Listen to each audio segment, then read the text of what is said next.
భక్తిహీనులకు యెహోవా దూరస్తుడు, నీతిమంతుల ప్రార్థన ఆయన అంగీకరించను. ఆమేన్. ఆయన పరిశుద్ధం అంటే ఆయన నామంలో పరిగెత్తుతారు గనక నీతిమంతులు ఎక్కడ పరిగెత్తుతారు?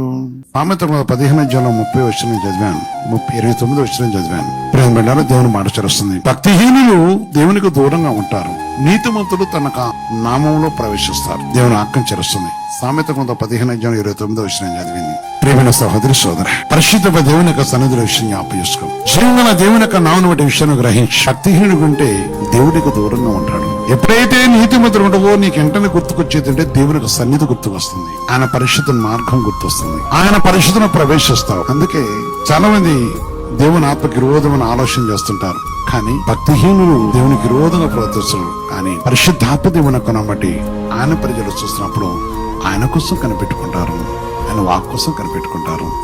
ఈ రోజు నీ కుటుంబం ఆలోచించవలసింది భక్తిహీనత ఉంటే. అందుకే కుటుంబంలో కొందరు భక్తిహీనులు ఉన్నప్పుడు ఏమైతుండదంటే వివాదాలు చెలరేగుతుంటాయి. దేవునితో ఉందామని నీతిమంతులు మాట్లాడుతుంటే, దేవుని దగ్గర పరిష్కారం చేసుకుని దేవుని దగ్గర అడుగుతాం. నీతిమంతులు అంటే భక్తిహీనులు లోకం దగ్గర అడుగుతాం, లోకంలో పోయి మనం వివాదం తీర్చుకున్నాం అంటారు. ఈ వాదానికి లోకంలో కాదు పోయేది, ప్రభుత్వం కలిసి ఉండాలి. పరిశుద్ధాత్మ దేవునితో మనకు కలిసి జీవించాలి.